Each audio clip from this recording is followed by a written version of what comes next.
दोस्तों, स्वागत है आपका आपके चैनल ग्रीन बोर्ड स्टडी में। दोस्तों, आज हम पढ़ने वाले हैं यूज ऑफ देयर। हम आपको पहले बता दे रहे हैं कि देयर का शाब्दिक अर्थ होता है वहाँ। हेयर मतलब यहाँ और देयर मतलब वहाँ। पर हम इस यूज ऑफ देयर में जहाँ पढ़ेंगे यहाँ पे देयर का कोई भी अर्थ नहीं लिया जाएगा और देयर का प्रयोग सब्जेक्ट की तरह किया जाएगा। देखिए, हम आपको बहुत ही अच्छे से, बहुत ही बेहतरीन तरीके से बताते हैं क्या होता है देयर और कैसे किया जाता है देयर का इस्तेमाल। ठीक है, यूज ऑफ देयर।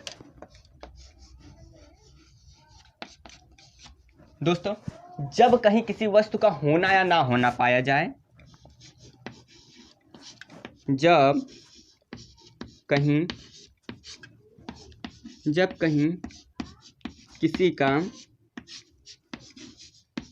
होना या ना होना पाया जाए, जब कहीं पर किसी का होना या ना होना पाया जाए,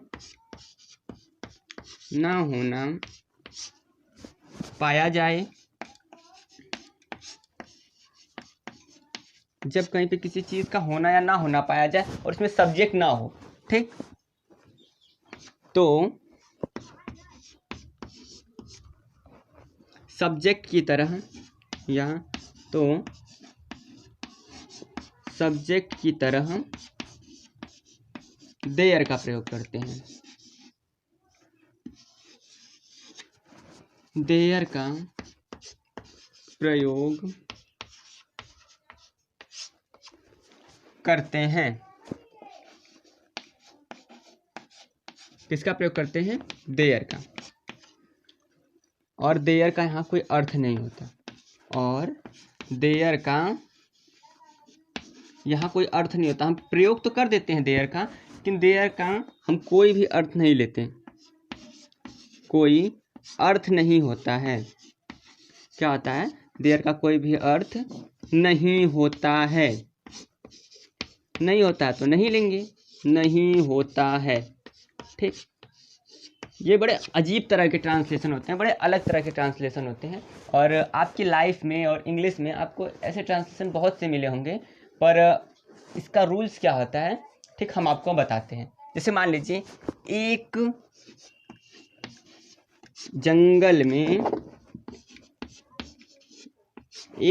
में एक शेर था।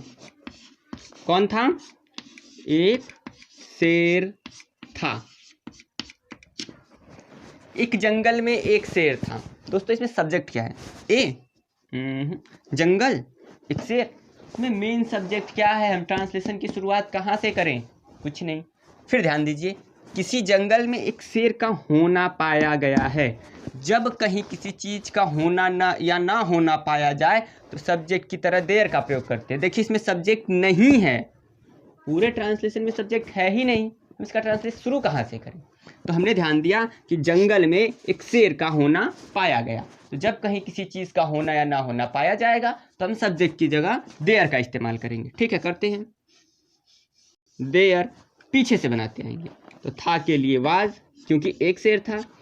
There was a lion, there was a lion in a forest, in a forest, in a forest. देखिए, there was a lion in a forest. इस तरह का इंग्लिश कहानियों की स्टार्टिंग में अक्सर हमें मिलता रहता है। आपको ये शब्द जरूर कभी ना कभी मिला ही होगा कि there was a lion in a forest. एक जंगल में एक शेर था, एक राजा था, एक राजा था। दोस्तों, इसमें सब्जेक्ट नहीं है। ए वाज किंग नहीं हो सकता, किंग वाज ए, ऐसा तो एकदम ट्रांसलेशन ही नहीं होता। कॉम्प्लीमेंट की जरूरत पड़ने लगेगी, अधूरा रह जाएगा। तो हमें पता है एक राजा था, कहीं किसी राजा का होना पाया गया। जब कहीं किसी का होना या ना होना पाया जाएगा और सब्जेक्ट नहीं रहेगा तो हम सब्जेक्ट की तरह देयर का इस्तेमाल कर देंगे। देयर पीछे से बनाते आएंगे। Was king, there was a king रहेगा क्योंकि एक राजा था ना। There was a king, full stop. ये ट्रांसलेशन भी आपको बहुत बार मिला होगा, देयर वाज ए किंग। ठीक है, हम आपको यूज ऑफ देयर से रिलेटेड बहुत सारे ट्रांसलेशन, बहुत सारे बेहतरीन ट्रांसलेशन बहुत ही आसान भाषा में सिखाने वाले हैं दोस्तों। तो वीडियो के लास्ट तक बने रहिएगा हमारे साथ, ठीक है। तो इस पॉइंट्स को हम इरेज करते हैं,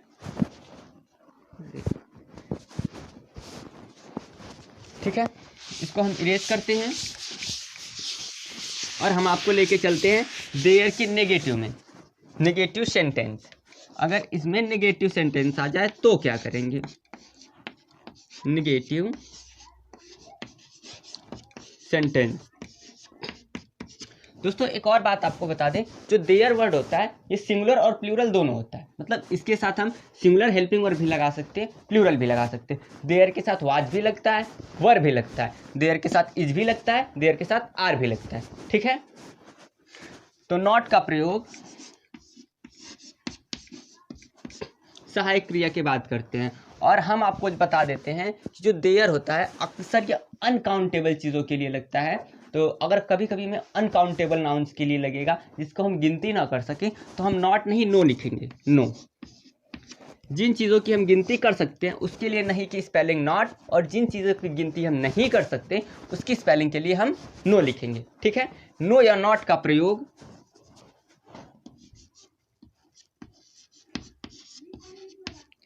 सहायक क्रिया के बात करते हैं या हेल्पिंग वर्ब के बात करते हैं। और बहुत सारी सहायक क्रिया आ सकती हैं देयर के साथ, इज, वाज, आर, वर, बहुत सारी आ सकती हैं। नॉट का प्रयोग सहायक क्रिया के बाद करते हैं, बाद करते हैं, ठीक। चलिए एक एग्जांपल लेके आपको समझाते हैं।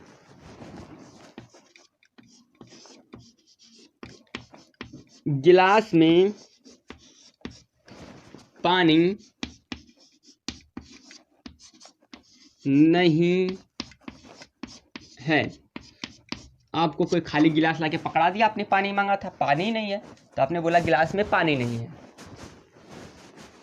If you want to speak in English of this translate what we do, अगर हमें इस चीज़ को इंग्लिश में ट्रांसलेट करना हो तो हमें क्या करना चाहिए। देखिए गिलास तो लिखेंगे गिलास इज वाटर इन नॉट, पता नहीं मतलब सब्जेक्ट है ही नहीं, साफ साफ देख लीजिए भाई, सब्जेक्ट तो कुछ है ही नहीं, पानी नहीं, कुछ कुछ सब्जेक्ट है ही नहीं।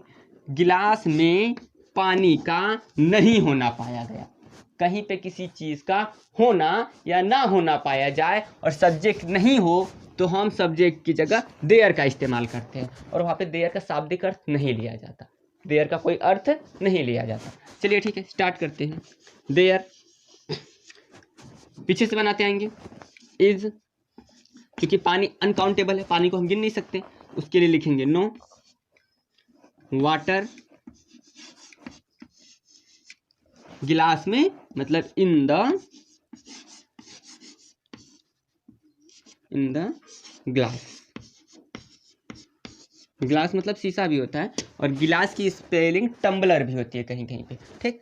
There is no water in the glass, ठीक है दोस्तों।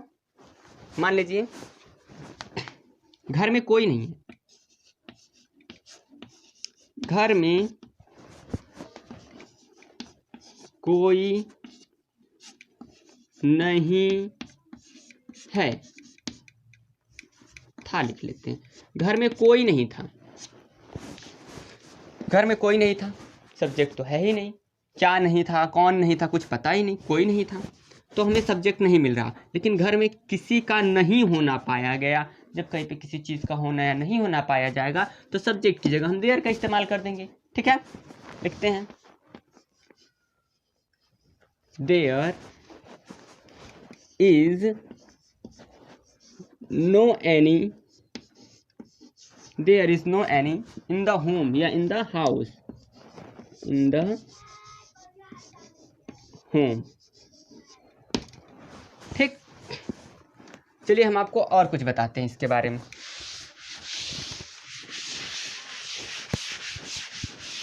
दोस्तों हम आपको दो एग्जाम्पल लिख रहे हैं, देखिएगा। मेज पर एक कलम है, एक कलम मेज पर है। हमारे हिंदी के हिसाब से ये दोनों बातें एक ही हैं, ठीक है। हमारे हिंदी के हिसाब से, हिंदी व्याकरण के हिसाब से, हिंदी भाषा के हिसाब से ये दोनों बातें एक ही हैं, पर हमारे इंग्लिश ग्रामर के हिसाब से इन दोनों का ट्रांसलेशन अलग अलग बनेगा। देखिए, मेज पर एक कलम है, मेज पर एक कलम का होना पाया गया। अच्छा, इसमें सब्जेक्ट क्या है? सब्जेक्ट क्या है? इस वाले में सब्जेक्ट नहीं है। अच्छा, इसको पढ़िएगा, एक कलम मेज पर है, एक कलम का मेज पर पाया गया, होना पाया गया, ठीक। मेज पर कौन है? एक कलम, इसमें तो सब्जेक्ट है भाई। हमने आपसे क्या कहा, जब कहीं किसी चीज का होना या ना होना पाया जाएगा और सब्जेक्ट नहीं रहेगा तब देयर लगाएंगे, जब सब्जेक्ट रहेगा तो देयर नहीं लगाएंगे। इस वाले में सब्जेक्ट नहीं है तो हम लिखेंगे there is a pen on the table, full stop. इसका क्या बनेगा? एक कलम मेज पर है, a pen is on the table, full stop.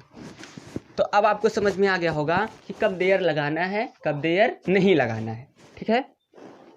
चलिए हम आपको इसके इंट्रोगेटिव से इसके बारे में बताते हैं, इसका इंट्रोगेटिव फॉर्म समझाते हैं, ठीक।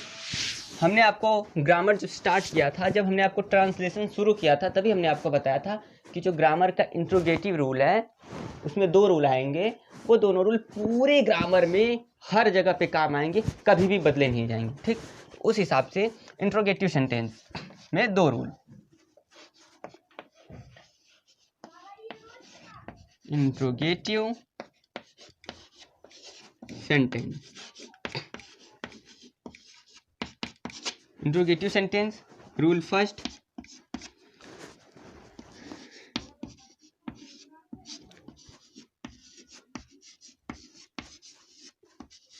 यदि प्रश्नसूचक शब्द क्या वाक्य में पहले आता है, यदि प्रश्नसूचक शब्द क्या वाक्य में सबसे पहले आता है,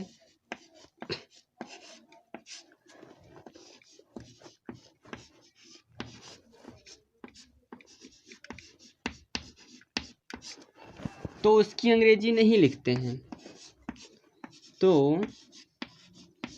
उसकी अंग्रेजी नहीं लिखते हैं। जब पहले आएगा तो उसकी अंग्रेजी होती है व्हाट, लेकिन नहीं लिखते हैं,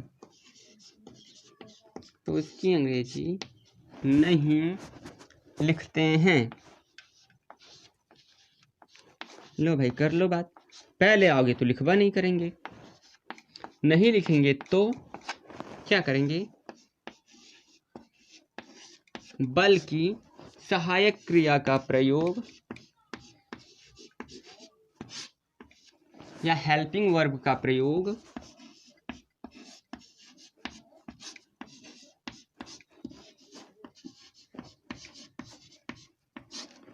देयर से पहले करेंगे, सहायक क्रिया का प्रयोग देयर से पहले करेंगे।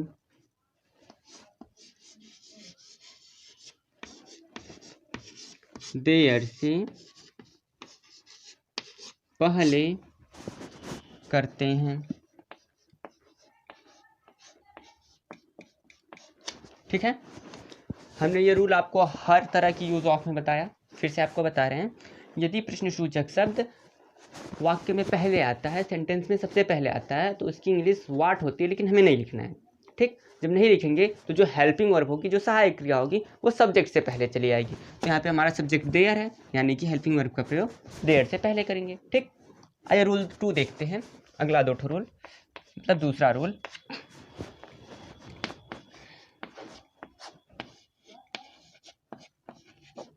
यदि प्रश्नसूचक शब्द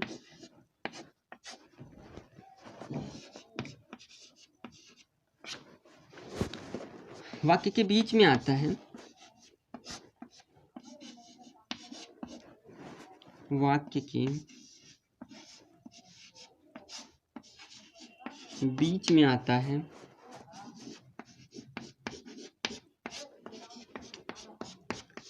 तो उसकी अंग्रेजी सबसे पहले लिखते हैं। तो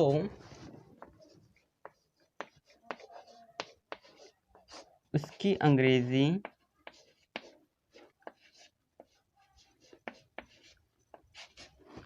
सबसे पहले लिखते हैं।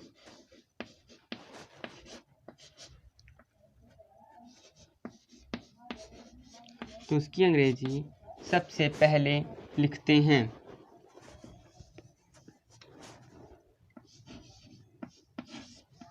बीच में आता है तो उसकी अंग्रेजी सबसे पहले लिखते हैं।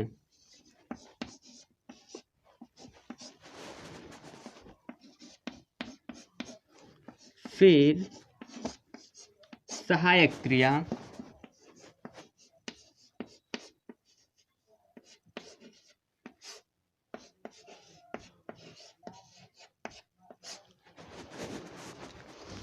तब देयर लिखते हैं।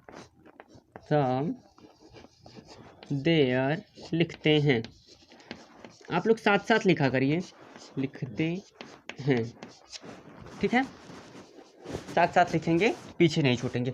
यदि प्रश्नसूचक शब्द वाक्य के बीच में आता है तो उसकी अंग्रेजी सबसे पहले लिखते हैं, फिर सहायक क्रिया और एट लास्ट देयर लिखते हैं, और इसके बाद जो भी चीज़ें बची होती हैं, वर्ब और जो भी इसमें क्रियाएं, नाम उम, सब इसके बाद, ठीक है।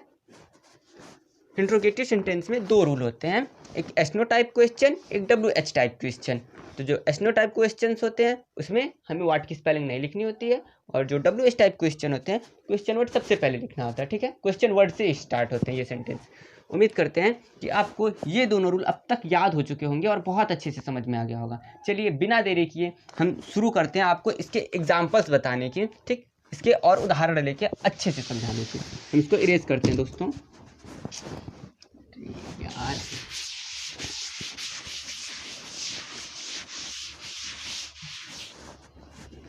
ठीक है, देखिए, क्या मेरे गांव में, क्या मेरे गांव में 2 कुएं थे? क्या मेरे गांव में 2 कुएं थे? एक नहीं, 2 कुएं थे। क्या मेरे गांव में 2 कुएं थे? सब्जेक्ट क्या है इसमें? कौन था? कुआं। तो यहाँ पे सब्जेक्ट तो कुछ है ही नहीं। जब कहीं पे किसी चीज़ का होना या ना होना पाया जाए, सब्जेक्ट नहीं दिया होता है, तो हम सब्जेक्ट की जगह पे देयर का इस्तेमाल करते हैं, ठीक। चूंकि ये इंट्रोगेटिव सेंटेंस है, क्वेश्चन वर्ड से शुरू हुआ है, तो हमें वाट की स्पेलिंग नहीं लिखनी है, बल्कि पीछे की जो हेल्पिंग वर्ब है वो देयर के पहले करनी है, ठीक है। यहाँ पे 2 कुआं है जो कि प्लूरल है, तो हम थे का वाज न लिख के वर लिखेंगे। क्यों? कि प्लूरल है, और देयर के साथ तो सिंगुलर प्लूरल दोनों वर्ब आती हैं, ठीक। Were there 2 wells in my village, in my village। Question mark दोस्तों, एक क्वेश्चन मार्क रहेगा जब इंट्रोगेटिव सेंटेंस आ जाता है, हमेशा क्वेश्चन मार्क लगता है, ठीक। एक और लेते हैं, क्या कलम में स्याही है? क्या कलम में स्याही है? Question mark. क्या कलम में स्याही है? कलम में स्याही का होना या ना होना पाया गया, और सब्जेक्ट कुछ भी नहीं है, तो हमें सब्जेक्ट की तरह देयर का इस्तेमाल करना है, ठीक है।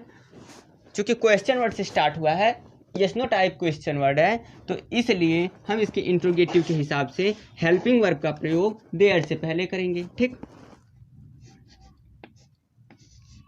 इज देयर नो, चाय को तो गिन नहीं सकते, यहां से इज आगे चला गया तो नो तो वहीं का वहीं रहेगा। Is there no ink in the pen, in the pen, question mark. उम्मीद करते हैं कि आपको इंट्रोगेटिव बहुत अच्छी समझ में आ रहा होगा। दोस्तों देयर बहुत आसान होता है, बहुत आसान होता है, बस इसका कॉन्सेप्ट क्लियर रहना चाहिए कि जब हमें सब्जेक्ट नहीं मिल रहा हो और कहीं पे किसी चीज़ का होना या ना होना पाया गया हो तो हम सब्जेक्ट की जगह पे देयर का इस्तेमाल कर लेते हैं। देयर का यहाँ पे कोई भी शाब्दिक अर्थ नहीं लिया जाता है, ठीक है।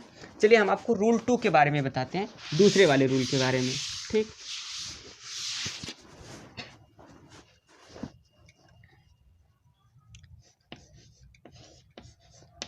किताब में कितनी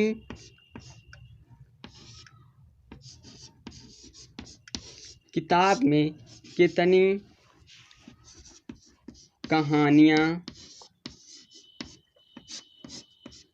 हैं, किताब में कितनी कहानियाँ हैं, क्वेश्चन वर्ड बीच में आया यानी कि रूल 2 वाला है। देखिए किताब में कितनी कहानियाँ हैं, किताब में कहानियों का होना या ना होना पाया गया, सब्जेक्ट कुछ है ही नहीं, सब्जेक्ट नहीं है इसमें।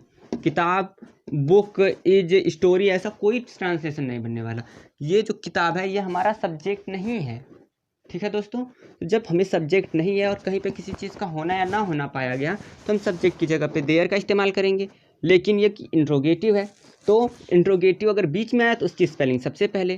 दोस्तों कितना की 2 स्पेलिंग होती है, एक होती है हाउ मच और एक होती है हाउ मैनी।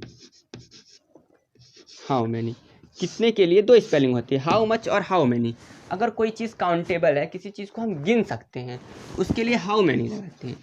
और कोई चीज़ ऐसी है जिसे हम गिन नहीं सकते, उसे हम तौलते हैं, वज़न करते हैं या उसे हमें तौलना पड़ता है किसी और इकाई में, तो उसके लिए हम हाउ मच लगाते हैं। जैसे कि देखिए कहानियाँ, तो हम कहानियाँ गिन सकते हैं, 3 कहानियाँ, 4 कहानियाँ, 10 कहानियाँ, हाउ मैनी। अगर चावल रहेगा कि हमने 2 किलो चावल खरीदा तो चावल तो गिनेंगे नहीं, उसके लिए हाउ मच लगाएंगे। पानी के लिए हाउ मच, दूध के लिए हाउ मच, ठीक है। जो चीज़ हम गिन के लिखते हैं उसके लिए हाउ मैनी और जो चीज़ हम तौल के लिखते हैं उसके लिए हाउ मच लगाते हैं, ठीक। तो यहाँ पे कहानियाँ आया है और हम कहानियों को गिन के लिख सकते हैं, इसलिए हमारा स्टार्टिंग होगा हाउ मैनी, हाउ मैनी। और इस कितना कितनी की एक बहुत बड़ी खासियत होती है कि हमेशा अपने पड़ोसी को चिपका के लेके जाता है, जहाँ पे जाएगा इनको जरूर साथ लेके जाएगा, ठीक। तो हमारा क्वेश्चन वर्ड सिर्फ हाउ मैनी नहीं रहेगा, हाउ मैनी स्टोरी एक साथ उठा के लेके चला आएगा, ठीक। How many story, IES, story का प्लूरल बनाने में IES जोड़ देते हैं, IES। हाउ मैनी स्टोरीज, क्योंकि ये प्लूरल हो गया, आर, अब हम लगाएंगे देयर। देखिए दोस्तों हमने रूल का पूरा फॉलो किया। यदि प्रश्नसूचक शब्द वाक्य के बीच में आता है तो उसकी स्पेलिंग सबसे पहले। ये स्टोरी भी इसके साथ चिपक गया क्योंकि ये कितनी की विशेषता है। ये ना सोचिएगा कि क्वेश्चन वर्ड नहीं, हम पूरा यहाँ से यहाँ तक क्वेश्चन वर्ड मानेंगे, ठीक। प्रश्नसूचक वाक्य के बीच में आएगा तो इसकी स्पेलिंग सबसे पहले, इसके बाद सहायक क्रिया, फिर देयर, फिर जो बचा रहेगा वो लिखेंगे। How many stories are there in this book या in book, in book, question mark, ठीक है। उम्मीद करते हैं कि आपको बहुत अच्छे से समझ में आ रहा होगा, ठीक। कमरे में कौन था, कमरे में कौन था, कौन बीच में आया सबसे पहले, हु पीछे से बनाते आएंगे, वाज क्योंकि हु सिंगुलर माना जाता है, फिर सब्जेक्ट, सब्जेक्ट था नहीं इसलिए सब्जेक्ट की जगह there, who was there in the room, in the room, question mark. उम्मीद करते हैं दोस्तों कि आपको यूज़ ऑफ देयर बहुत अच्छे से समझ में आया होगा। आपको हाउ मच, हाउ मेनी कब लगाते हैं ये भी क्लियर हो गया होगा, नो कब लगाते हैं, नॉट कब लगाते हैं ये भी क्लियर हो गया होगा, ठीक है दोस्तों। हम आपको कुछ ट्रांसलेशन दे रहे हैं, ठीक है। आप कमेंट बॉक्स में कमेंट करके बताइएगा कि उसका ट्रांसलेट क्या क्या बनेगा, ठीक है।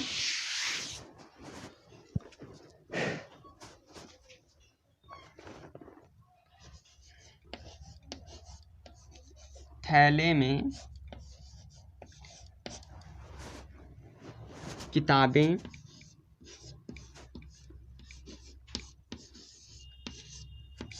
हैं, थैले में किताबें हैं, ठीक।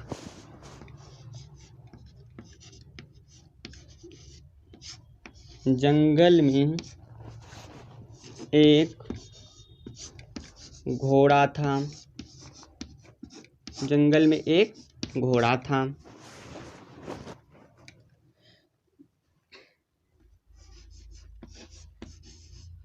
जेब में पैसे नहीं हैं, जेब में पैसे नहीं हैं, जेब में पैसे नहीं हैं। क्या घर में 3 चोर थे? क्या घर में 3 चोर थे? क्या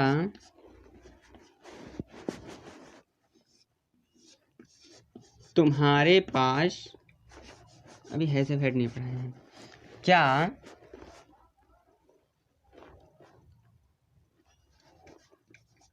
पेड़ पर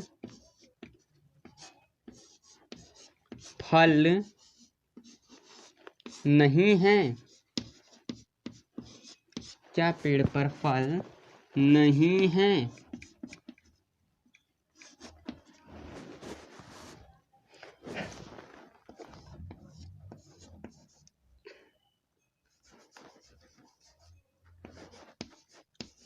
सप्ताह में कितने दिन होते हैं? सप्ताह में कितने दिन होते हैं? सप्ताह में कितने दिन होते हैं?